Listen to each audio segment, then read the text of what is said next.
জেলার মানুষের অন্তরের কথা। সপ্তাহের বাছাই করা খবর নিয়ে আমি স্বাতী আপনাদের সঙ্গে। শুরুতেই সংবাদ শিরোনাম। বেহাল রাস্তার কারণে পর্যটন কেন্দ্র জয়রামবাটি থেকে মুখ ফেরাচ্ছেন পর্যটকরা। সরকারি উদাসীনতার জেরে হারিয়ে যেতে বসেছে ঐতিহ্যবাহী ডোকরা শিল্প। অনিশ্চিত ভবিষ্যৎকে সঙ্গী করে দিন কাটছে শিল্পীদের। বেহাল রাস্তার কারণে চরম সমস্যায় রোগী থেকে নিত্যযাত্রীরা। গোবিন্দনগর সংলগ্ন রাস্তায় নিত্যই ঘটে চলেছে দুর্ঘটনা। হেলদোল নেই প্রশাসনের। খবর বিস্তারিতভাবে। শীতের মরশুমে পর্যটনের টানে ভিন জেলা এমনকি ভিন রাজ্য থেকেও পাড়ি দেন পর্যটকরা এই জেলায়। জেলার অন্যতম ঐতিহ্যবাহী পর্যটন কেন্দ্র জয়রামবাটি। সারদা দেবীর জন্মভিটে পুণ্যার্থীদের ভিড় থাকে দেখার মতো, কিন্তু বেহাল রাস্তার কারণে সেই পর্যটন কেন্দ্রে আসতে গিয়ে চরম সমস্যায় পড়তে হয় পর্যটকদের। বেহাল রাস্তার কারণে অনেকেই না চাইলেও মুখ ফেরাতে বাধ্য হচ্ছেন অনেক পর্যটক। কলকাতা থেকে আরামবাগ হয়ে জয়রামবাটি যাওয়া যায়, তাছাড়া দুর্গাপুর, বাঁকুড়া, জয়পুর হয়েও ঢোকা যায় জয়রামবাটিতে। জয়রামবাটি পৌঁছানোর দুটি রাস্তায় দীর্ঘদিন ধরে বেহাল। রাস্তার বেশিরভাগ জায়গাতেই পিচের কোনো অস্তিত্ব নেই। জয়পুর থেকে জয়রামবাটি এবং আরামবাগ থেকে জয়রামবাটি পর্যন্ত রাস্তার অবস্থা অত্যন্ত করুণ। রাস্তা খাড়া খন্দে ভরা। ভাঙাচোরা রাস্তা ডিঙে জয়রামবাটি পৌঁছাতে কার্যত হিমশিম খেতে হয় পর্যটকদের। প্রায়শই ওই রাস্তায় বিকল হয়ে যায় গাড়ির যন্ত্রাংশ, তাই জয়রামবাটি যেতে হলে প্রায় দ্বিগুণ ভাড়া চায় গাড়ির চালকরা। স্বাভাবিকভাবেই এই মরশুমে বহু পর্যটক কার্যত এড়িয়ে যাচ্ছেন জয়রামবাটিকে। পর্যটক কমে যাওয়ার ফলে মার খাচ্ছে এলাকার পর্যটন নির্ভর ব্যবসাগুলি। এলাকার মানুষ বিষয়টি নিয়ে প্রশাসনের দ্বারস্থ হলেও কাজের কাজ কিছুই হয়নি। ফলে স্বাভাবিকভাবে হতাশ স্থানীয় রামকৃষ্ণ মিশনের সন্ন্যাসী থেকে শুরু করে সাধারণ মানুষ সকলেই। তো এই দূর দূর থেকে যে মানুষজন আসছে, এমনকি বিদেশ থেকেও আসছে মায়ের টানে, তো এটা দেখে আমাদের খুবই ভালো লাগে। আমরা এখন মা যে বলে গেছেন আমি সকলের মা, এটা আমরা ভালোভাবে উপলব্ধি করছি। বেসিক্যালি ডোনেশনের উপরেই আশ্রম চলে, তারা যে যা দেয় সেই। অসুবিধা বলতে রাস্তাঘাটের ব্যাপারটা তো আপনারা দেখছেন, রাস্তা খুবই খারাপ। তো তবুও তারা আসছে। সে এখন তো আরামবাগ অব্দি ট্রেন এসে গেছে, সেটা অনেকটা সুবিধা হয়েছে। তো কলকাতা থেকে আসতে গেলে বাস রাস্তা খুবই খারাপ হয়ে যাচ্ছে। কাজ চলছে শুনেছি, রাস্তাঘাট ভালো হলে আর কি মানুষজনের আসা যাওয়ার খুবই সুবিধা হবে সেটা আর কি। রাস্তাঘাটটা পরিষ্কার হলে সকলেই খুব ভালো হয়। দেবী যে বংশে জন্মগ্রহণ করেছিলেন জয়রামবাটিতে, সেই বংশেই আমার জন্ম। আর শিষ্যী মা জন্মগ্রহণ করেছিলেন এই মন্দিরে, মূল মন্দিরে যেখানে স্ট্যাচু বোস করানো আছে, ওইখানেই মায়ের জন্ম, সারদা মায়ের।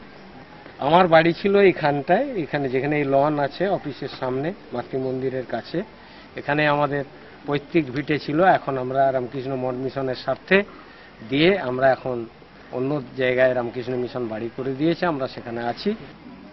ওখানে মাকে যারা যেটি মানত করে তাদের মনোবাঞ্ছা পূর্ণ করেন মা। এই হলো জয়রামবাটি গ্রাম।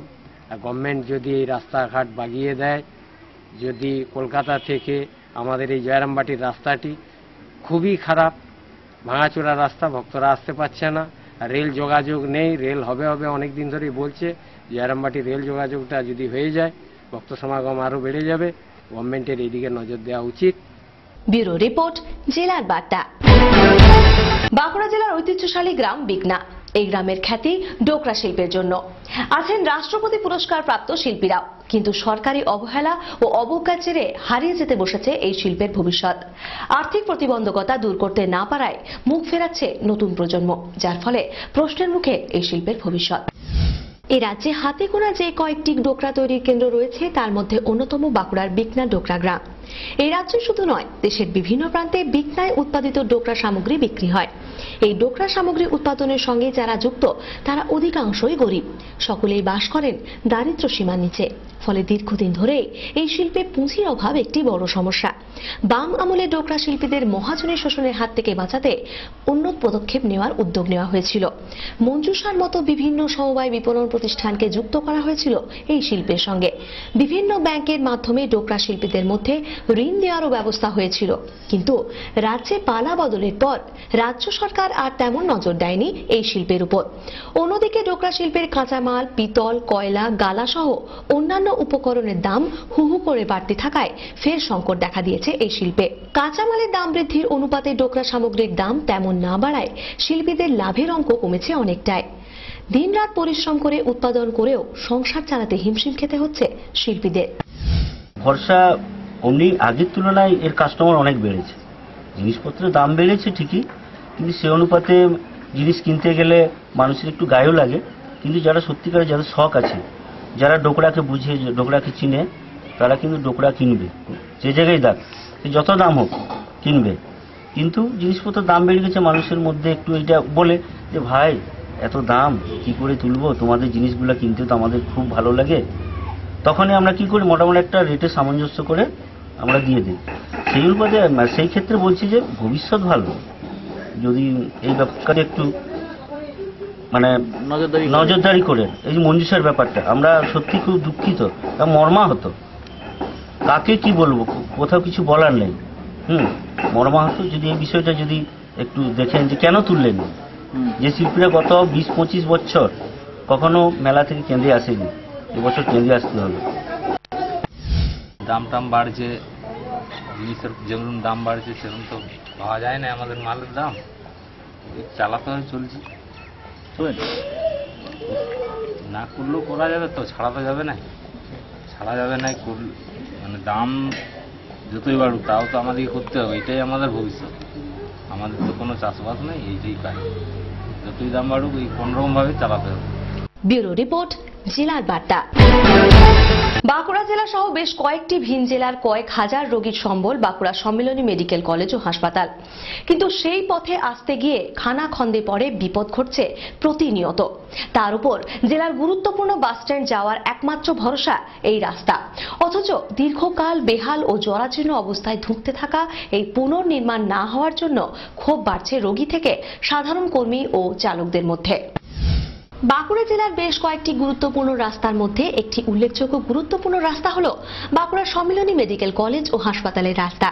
জেলার হাসপাতাল শুধুমাত্র জেলার মানুষের জন্যই নয়, এখানে অনেক রোগী আসেন ভিন জেলা থেকেও। প্রতিনিয়তই বিপদের সম্মুখীন হতে হয় রোগী থেকে নিত্যযাত্রী ও চালকদের। কারণ একটাই, বেহাল সড়ক।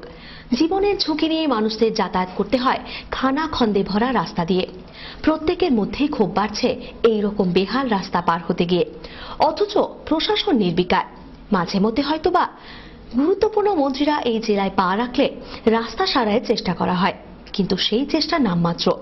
কয়েকদিনের মধ্যে আবার সেই একই অবস্থা। এই রকম করুণ অবস্থা কতদিন চলবে তার উত্তর নেই। মানুষ প্রতিদিন আসে যায়।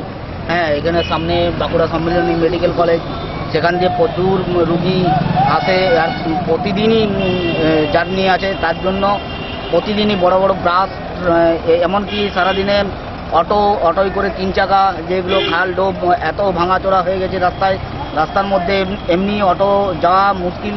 মানুষ প্রাণের জীবনের ঝুঁকি নিয়ে যায়, এবং ডাক্তারবাবুরা যে আসে যায় রাত্রেবেলায়, তারও ডাক্তারবাবুদেরও জীবনের ঝুঁকি। তো রোগী আসে যায়। এই রোড বাঁকুড়ার মানে সবচেয়ে জরুরি এবং দরকারি। সকাল থেকে রাত 12টা পর্যন্ত আসা যাওয়া লেগেই থাকে, কিন্তু এই রোড কিন্তু কোনো মতেই আজ দীর্ঘদিন দেখে আসছি, প্রায় 10 বছর ভালোভাবে সারা হচ্ছে না। এখানে একটু করে দিচ্ছে, ওখানে একটু করে দিচ্ছে, তারপর পটি দিয়ে আবার চলে যাচ্ছে, আর বালি কাকড় দিয়ে ভরাটি করে ডাম্পার চালিয়ে করে দিচ্ছে। তৃণমূল সরকার ক্ষমতায় আসার পর আমাদের মেডিকেল কলেজের রাস্তা আজকে বলে নয়, আর 36 বছরের আগেও রাস্তা এরকম অবস্থা খুবই খারাপ। এবং এই সমস্ত পেশেন্ট পার্টি যারা আসেন বা পেশেন্ট যারা আসেন তাদের ক্ষেত্রেও খুবই অসুবিধা হয়। আমরা ক্ষমতায় আসার পর আমরা প্রত্যেকে বহুবার চেষ্টা করেছি, এবং প্রশাসন থেকে আরম্ভ করে হসপিটাল অথরিটি থেকে আরম্ভ করে আমরা প্রত্যেকে এই ব্যাপারে বলেছি যে আমাদের এই রাস্তা যেন ঠিক হয়। এবং আপনি এখান থেকে বাস স্ট্যান্ড পর্যন্ত যদি যান, দেখবেন পুরো রাস্তা জলে ভর্তি। পেশেন্ট পার্টি বা পেশেন্ট বা ডেড বডি নিয়ে যেতেও আমাদের খুবই অসুবিধা হয়, কিন্তু আমরা অনেকবার বলা সত্ত্বেও এই ব্যাপারে কাউরির কোনো কর্ণপাত কেউ নেননি। আমাদের পার্টির তরফ থেকে, তৃণমূলের তরফ থেকে, তখন কাশীবাবু বেঁচে ছিলেন, তখন থেকেও আমাদের প্রতিবার বারংবার বলা হচ্ছে। তার সত্ত্বেও কিন্তু এই রাস্তা বা হসপিটালে ঢোকার যে এন্ট্রান্সটা, সেই জায়গাটা আপনি দেখবেন টেকার বা অটোর জন্য কিন্তু পেশেন্ট পার্টি আসতে পারে না, অ্যাম্বুলেন্স যেতে পারে না, যে কোনো সময় একটা ভয়াবহ একটা অ্যাক্সিডেন্ট হয়ে যাওয়ার ভয় আছে। তো আমরা প্রশাসনকেও বলেছি এবং আমাদের হসপিটাল অথরিটি যিনি সুপার আছেন পঞ্চানন কুণ্ডু, উনাকেও বলেছি। উনি চেষ্টা করছেন কিন্তু কেউ কারোর কথা শুনছে এবং প্রশাসন কিন্তু সেভাবে কোনো দায়িত্ব নিচ্ছেন না। ব্যুরো রিপোর্ট, জেলার বার্তা। এখন নিয়ে নেব একটা ছোট বিজ্ঞাপন বিরতি। সঙ্গে রাখুন, দেখতে থাকুন জেলার বার্তা। বাড়ি তৈরির জন্য আর এদিক সেদিক নয়, এবার বেলিয়াতোড়ে পিকেজি এনেছে আপনার বাড়ি তৈরির স্বপ্নকে সাকার করতে যাবতীয় বিশ্বস্ত উপাদান। মজবুত বাড়ি তৈরির নামি দামি সিমেন্ট, যা আপনার স্বপ্নের বাড়িকে করবে দীর্ঘমেয়াদী। সাধের ঘরকে রঙিন করে তুলতে রয়েছে উন্নত মানের রঙের সম্ভার। রড থেকে অ্যাসবেস্টার সবই পেয়ে যাবেন সাধ্যের মধ্যে। তবে আর দেরি কিসের? আজই আসুন। আপনার নির্ভরযোগ্য ঠিকানা পিকেজি, বেলিয়াতোড়, ডাক বাংলো মোড়, বাঁকুড়া।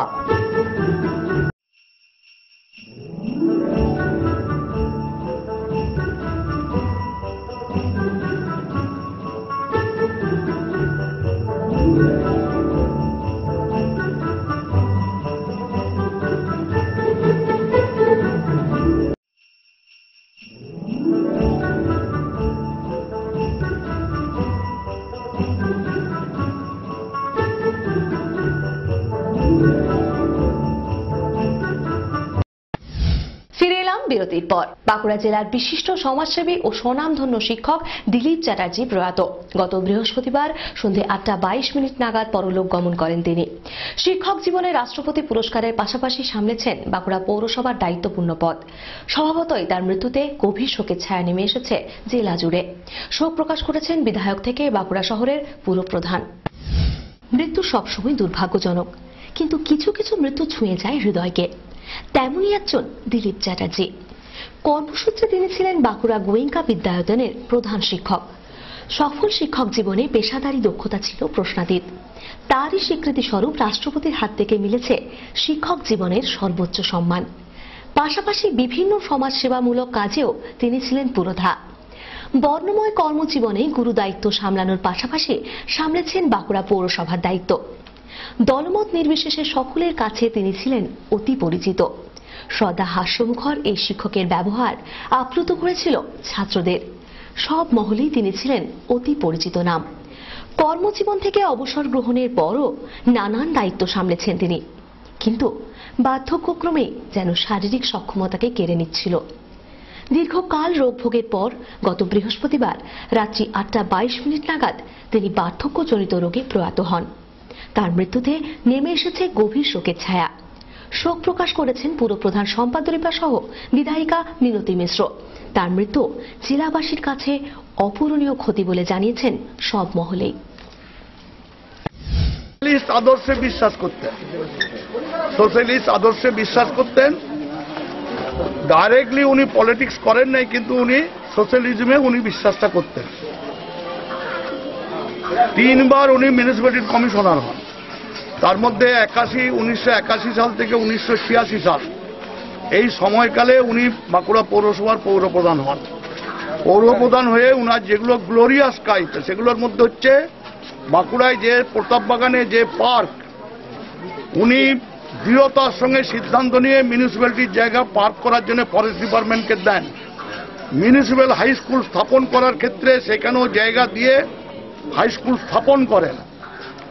রাজগ্রাম ব্রিজ, সেটা ব্রিজ করতে হবে, অতএব উনার আমলেই ওইখানেতে ব্রিজের সিদ্ধান্ত হবে, ব্রিজের ভিত্তিপ্রস্তর স্থাপন হয় এবং ব্রিজের কাজ শুরু হয়। উনি বহু শিক্ষা প্রতিষ্ঠানের সঙ্গে নানানভাবে যুক্ত ছিলেন। উনি 1982-83 সালে, আমার ঠিক সালটা মনে নেই, ভারতের রাষ্ট্রপতির কাছে জাতীয় শিক্ষক 87 সালে ভারতের রাষ্ট্রপতির কাছে জাতীয় শিক্ষক হিসাবে উনি পুরস্কারে ভূষিত হন। উনি বাঁকুড়া টাউন কোঅপারেটিভ ব্যাংকের দীর্ঘদিন সেক্রেটারি ছিলেন। উনি কালীতলা গার্লস স্কুলের সেক্রেটারি ছিলেন। উনি আমাদের গোয়েঙ্কা বিদ্যায়তনের প্রধান শিক্ষক ছিলেন, ওখান থেকে অবসর গ্রহণ করার পরে ওখানে সেক্রেটারিও ছিলেন। উনি কেন্দ্রীয় হাই স্কুলের সেক্রেটারি ছিলেন, উনি হিন্দু স্কুলের সেক্রেটারি ছিলেন। শিক্ষা প্রতিষ্ঠানে শিক্ষার বিস্তার ঘটানোর ক্ষেত্রে ওনার ভূমিকা মানে কোনোরকম ভাবে ভাষায় প্রকাশ করা যাবে না। ব্যুরো রিপোর্ট, জেলার বার্তা। হিমঘরে জমে রয়েছে বহু বাড়তি আলু, তবু বাজারে দাম কমছে না আলুর। বাড়তি আলু নষ্ট হয়ে যাওয়ার আশঙ্কা, দিশেহারা আলু ব্যবসায়ী ও সংরক্ষণকারীরা। এ রাজ্যে আলুর দাম নিয়ে সাধারণ মানুষের মধ্যে ক্ষোভ সামাল দিতে দাম নিয়ন্ত্রণের একাধিক হঠকারী সিদ্ধান্ত নেয় রাজ্য সরকার। সরকারি নির্দেশে ঝাড়খণ্ড, ওড়িশা সহ অন্যান্য রাজ্যে আলু সরবরাহ বন্ধ হয়ে যায়। ফলে বাঁকুড়ার মতো আলু উৎপাদক জেলাগুলিতে তৈরি হয় তীব্র সংকট। সরকারি নিয়ম অনুযায়ী 30শে নভেম্বরের মধ্যে রাজ্যের সমস্ত হিমঘর খালি করে দিতে হয়, কিন্তু চলতি বছরে তা বাড়িয়ে 15 নভেম্বর করে রাজ্য সরকার। কিন্তু তাতেও আলুর ক্ষতি এড়ানো গেল না। এখনো বাঁকুড়ার মোট 42টি হিমঘরে 7 লক্ষ বস্তা আলু মজুত রয়েছে।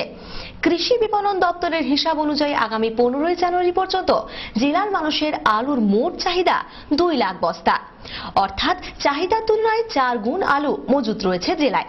এদিকে ইতিমধ্যেই পাঞ্জাব ও অন্যান্য রাজ্য থেকে নতুন আলু জেলার বাজারগুলিতে ঢুকতে শুরু করায় পুরনো আলুর চাহিদা দ্রুত কমছে। এই অবস্থায় 7 লক্ষ বস্তা মজুত আলু কোথায় বিক্রি করা হবে তা নিয়ে দিশেহারা আলু ব্যবসায়ী ও সংরক্ষণকারীরা। চাহিদার 4 গুণ আলু মজুত থাকলেও আলুর দাম তেমন কমেনি বাজারে। জেলার বাজারগুলিতে গিয়ে এখনো 14 থেকে 17 টাকা কিলো দরে আলু কিনতে বাধ্য হচ্ছেন সাধারণ মানুষ। ফলে স্বাভাবিকভাবেই দিশেহারা জেলার গরিব মধ্যবিত্ত মানুষেরা। একদিকে 7 লক্ষ বস্তা মজুত আলু নষ্ট হওয়া, অন্যদিকে অহেতুক বেড়ে যাওয়া আলুর দাম কমাতে সরকার কোনো ব্যবস্থা না নেওয়ায় ক্ষুব্ধ আলু ব্যবসায়ী সমিতি, হিমঘর মালিক সমিতি ও সাধারণ মানুষ সকলেই। আমাদের বাঁকুড়া জেলায় এখনো পর্যন্ত 7 লক্ষ প্যাকেট আলু মজুদ রয়েছে বাঁকুড়া জেলার সমস্ত স্তরে। আমাদের আলু নিয়ে যে সংকট তৈরি হলো, সেই পরিপ্রেক্ষিতে আমরা অনেকবার অনেক জায়গাতে মিটিংয়ে বসেছিলাম। আমরা সরকারকে আবেদন করেছিলাম যে আমাদের আলুটা সরকার থেকে নিয়ে নেওয়া হোক। যে রাস্তায় আমরা যাচ্ছি সেই রাস্তায় আজকের যে পজিশন, সেই পজিশনটা আমরা আগের থেকেই আমরা গভর্নমেন্টকে জানিয়েছি যে এই আলুটা যদি এইভাবে রেস্ট্রিকশন করা হয় তাহলে আলু আমাদের জেলায় কেন সর্বত্রই আলু কিছু না কিছু থেকে যাবে। এবং আলুর অ্যাকচুয়াল আমরা যে আলুর দাম যে বেড়েছে তার জন্য দায়ী যে ব্যবসাদার সমিতি আর স্টোর মালিক নয়, সেটাও আমরা আগের থেকে অনেকভাবে জানিয়েছিলাম। বর্তমানে আমাদের জেলাতে কেন অন্য সর্বত্রই 10 টাকা 50 পয়সা আলু স্টোর থেকে ব্যবসাদাররা বিক্রি করছে। আলুর যে দাম বেড়েছে তাতে করে আমাদের আলু চটকা ভাত যে 4টি খাবো তারও উপায় নেই দাদা। হ্যাঁ, এইরকম অবস্থায় পড়েছি আমরা। এই সারাদিন খাটে খাওয়া মানুষ, এই মেহনতির পয়সায় সংসার কি করে চালাবো? যদি দুটো আলু চটকা ভাত যদি না পেট ভরে খেতে পেলাম তাহলে আমরা কি করে কাজকর্ম করে বেঁচে থাকবো চাইছেন? হ্যাঁ, আলুর দামটা যাতে করে কিছু কমে, মোটামুটি 3-4 টাকা যদি আলুর দামটা থাকে তাহলে আমরা মোটামুটি আমরা খেতে পাবো অন্তত। আলুর দাম বেড়ে যাওয়ার ফলে অসুবিধা হচ্ছে যে আলুটা হচ্ছে মানে মোটা তরকারি, তো আমাদের বড় বড় ফ্যামিলি, তো এরপর আলু ছাড়া কোনো কিছু খাওয়াই যাচ্ছে না। আলু ভাতের সাথে, মুড়ির সাথে, আলুর দাম কমলে সুবিধা হয়। আমাদের পরিস্থিতি আমরা সংকটের মুখে দাঁড়িয়ে আছি, যে জন্য আমরা আজ বাঁকুড়া জেলা স্টোর অ্যাসোসিয়েশন এবং বাঁকুড়া জেলা আলু ব্যবসায়ী সমিতি একটা আলোচনায় বসার উদ্যোগ নিয়েছি যে 15 তারিখ তো পেরিয়ে গেল, এরপরে আলুগুলো আমরা কি করব। সরকার বাহাদুর এক্সটেনশন করেছিলেন 15 তারিখ পর্যন্ত, কিন্তু 15 তারিখেও আমরা এসে দেখছি যে আমাদের 7 লক্ষ প্যাকেট আলু এখনো মজুত আছে। এই আলুটা বাঁকুড়া জেলা কনজামশনের জন্য যদি জানুয়ারির 15 তারিখ পর্যন্ত আমরা যাই তাহলেও 2 লক্ষ প্যাকেট খালি হবে না, 5 লক্ষ প্যাকেট আলু এক্সেস হয়ে যাবে, যেটা কিন্তু আমাদের কোথাও আর ডিমান্ড আস্তে আস্তে কমে আসছে। নতুন আলু বাজারে চাপ বাড়ছে, আমাদের লোকাল আলু ওঠেনি কিন্তু ইউপি, পাঞ্জাব এসবের আলু আসছে, যাতে করে আমাদের বিহার, ঝাড়খণ্ড এগুলোতে হয়। বাঁকুড়া জেলায় টোটাল 1,30,00,000 প্যাকেট আলু প্রোডাকশন হয় এবং সংরক্ষণ হয় আর কি। সেই সংরক্ষিত আলুর 30 লক্ষ প্যাকেট লাগে বাঁকুড়া জেলার জন্য, বাকিটা খানিকটা অংশ লাগে পুরুলিয়া বা বীরভূমের জন্য। দেখুন, আলুর দাম কমাটা এখন জরুরি, কারণ আমার যেটা মনে হয় যে স্টেট গভর্নমেন্টের এক্ষেত্রে একটু স্টেপ নেওয়া উচিত। কারণ আমরা তো চাকরিজীবী মানুষ, আমাদের কোনো অসুবিধা হচ্ছে না মোটামুটি এখন যা রেঞ্জ আছে, কিন্তু যারা খেটে খাওয়া মানুষ, শ্রমজীবী মানুষ, তাদের ক্ষেত্রেও কিন্তু এই রেঞ্জটা কিন্তু ধরা অসুবিধার আর কি, সেই কারণে একটু কম হলে ভালো হয়। ব্যুরো রিপোর্ট, জেলার বার্তা। শেষ করার আগে খবরের বিশেষ বিশেষ অংশ আরেকবার। বেহাল রাস্তার কারণে পর্যটন কেন্দ্র জয়রামবাটি থেকে মুখ ফেরাচ্ছেন পর্যটকরা। সরকারি উদাসীনতার জেরে হারিয়ে যেতে বসেছে ঐতিহ্যবাহী ডোকরা শিল্প। অনিশ্চিত ভবিষ্যৎকে সঙ্গী করে দিন কাটছে শিল্পীদের। বেহাল রাস্তার কারণে চরম সমস্যায় রোগী থেকে নিত্যযাত্রীরা। গোবিন্দনগর সংলগ্ন রাস্তায় নিত্যই ঘটে চলেছে দুর্ঘটনা। হিলদোল নেই প্রশাসনে। আজকের মতো জেলার বার্তা এই পর্যন্তই। পরবর্তী খবর দেখুন আপনাদের প্রিয় চ্যানেলে ঠিক এ সময় এদিনে।